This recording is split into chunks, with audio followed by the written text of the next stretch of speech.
Nós estamos de volta com conversas cruzadas aqui na TV Com, já são 10h37. O nosso assunto hoje é o mercado imobiliário e os impactos que a última alteração no financiamento de usados da Caixa Econômica Federal pode trazer para o mercado aqui no estado também, seguindo evidentemente o que acontece em todo o Brasil. Bom, o Pedro Guedert mandou aqui para a gente uma pergunta. Com esse freio dos empresários, depois da crise, quem continuar investindo terá mais estoque? Os senhores interpretam como correta essa pergunta dele ou não? Eu acho, Pedro, que vai depender da duração da crise, do momento. O nosso não há um estoque excessivo na nossa região aqui. Agora, quando eu disse ali que a crise também gera oportunidades, agora é o momento daquele que quer comprar um imóvel. Porque as empresas precisam de capital de giro para continuar operando, para salvando aqueles empregos que podem e merecem ser salvos, porque claro, a empresa também não, se fechar as portas também, aí perdeu o timing da economia, da história. Então agora, nesse momento, aquele que tem uma reserva, um dinheirinho, é hora de comprar. Ele compra embaixo, porque a empresa faz um desconto, faz alguma coisa. Como disse o Fernando, o imóvel não perdeu valor. No estado de Santa Catarina, os imóveis continuam no seu patamar estável. Então a empresa, diante desse cenário, ela precisa do dinheiro, ela faz concessão. Quando essa crise vai passar, não há dúvida, nós sabemos disso, quem já experimentou outras crises sabe disso, recupera, ele tem gordura. Quando ela recuperar, ele tem gordura para queimar e fazer um excelente negócio. Então, que nós que vivemos esse dia a dia, né, o doutor Luciano, o doutor Fernando aqui, a gente sabe que o melhor momento é agora para fazer um bom investimento, uma boa compra e esperar que a crise vai passar logo. A gente imagina, porque o governo não vai querer sofrer mais desgaste. Isso aqui é questão política também pesa muito nesse momento.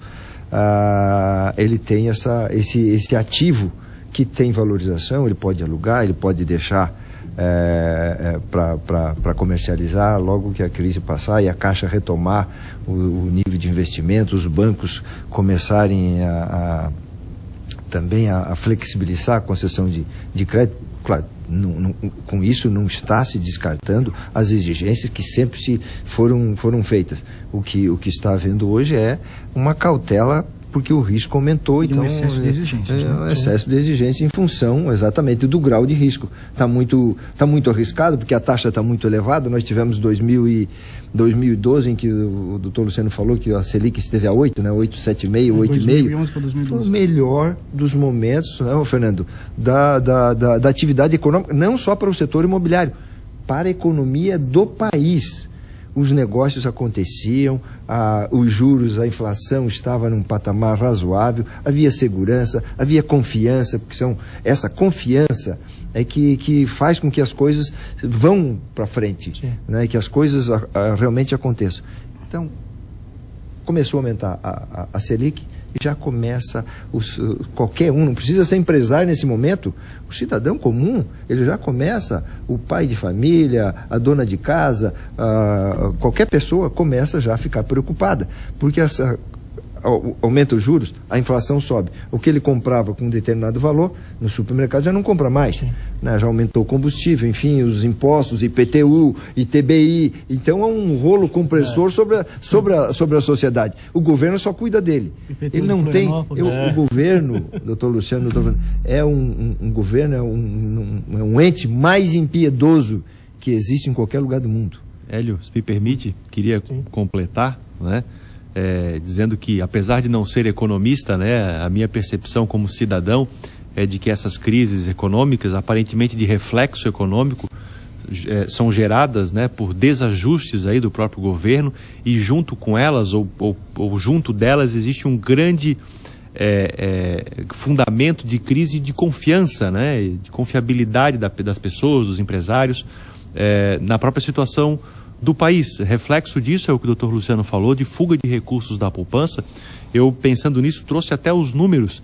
Nos primeiros 3 meses do ano, janeiro, fevereiro e março, basicamente 23 bilhões de reais de saída líquida, né, da poupança. Ou seja, isso é efetivamente o povo necessitando desse recurso ou não confiando mais, né, no depósito, na poupança, né, e retirando efetivamente esse recurso. E, logicamente, o SFH, financiado pela poupança como né, não teria outra saída senão dificultar, né, a concessão do crédito imobiliário, né?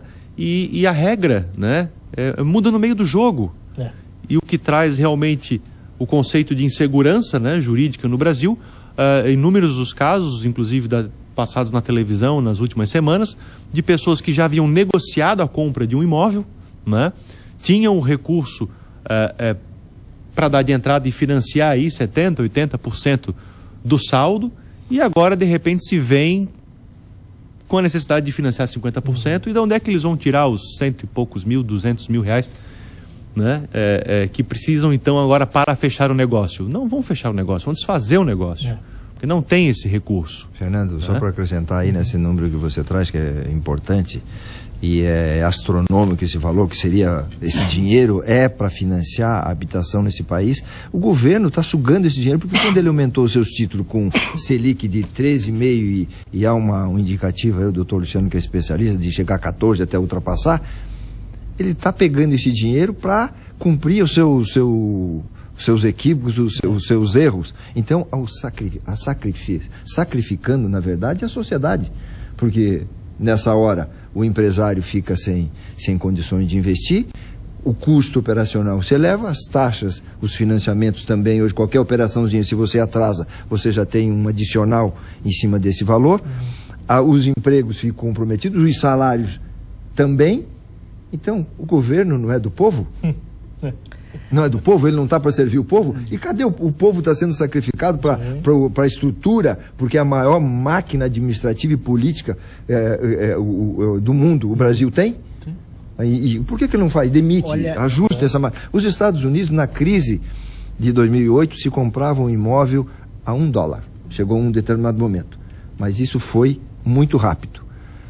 Hoje, os imóveis a economia já se restabeleceu, os imóveis já voltaram aos seus patamares. Hoje você, para comprar um carro no Brasil, é um absurdo de caro, porque o governo ele pega de todos os lados. Nos Estados Unidos, tu compra um carro baratíssimo, tu compra roupa, tudo é mais barato. Mas por quê? Eles são o primeiro do mundo? Ou é o Brasil que é muito rico e quer esbanjar dinheiro e quer continuar pobre?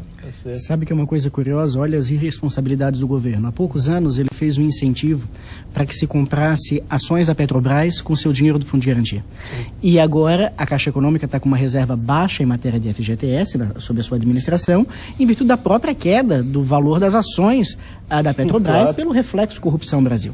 O fato é que nós vivemos sim uma crise sem igual, com juros altíssimos, se requer cautela, mas acima de toda e qualquer circunstância, o povo brasileiro tem que se planejar, tem que retirar os excessos, tem que colocar as suas finanças dentro de uma planilha, caderninho, escrever todas as suas despesas e ver a sua real capacidade de pagamento dentro da circunstância ao qual o Brasil está vivendo hoje.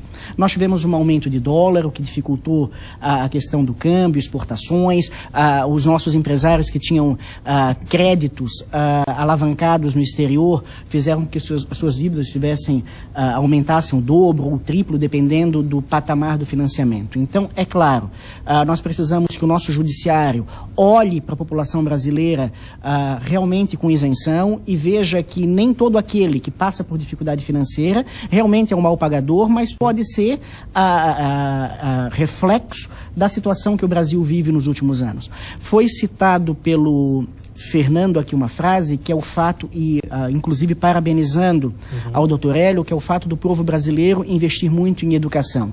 E nós precisamos que comece a ter um investimento bastante alto na educação financeira infantil, na qual as nossas crianças precisam, desde cedo, desde dos seus 6, 7 anos, aprender a lidar com dinheiro através de um projeto de educação financeira e que nós tenhamos o retorno da antiga educação moral e cívica, com o estudo do artigo 5º da Constituição, direitos e deveres, nos nossos colégios. Isso é imprescindível para que nós tenhamos jovens muito mais qualificados limitados do que são hoje, mas muito mais responsáveis, porque as nossas crianças de hoje serão os nossos governantes de amanhã. Então, o reflexo do que acontece hoje não pode acontecer no dia de amanhã. Um fato bastante curioso.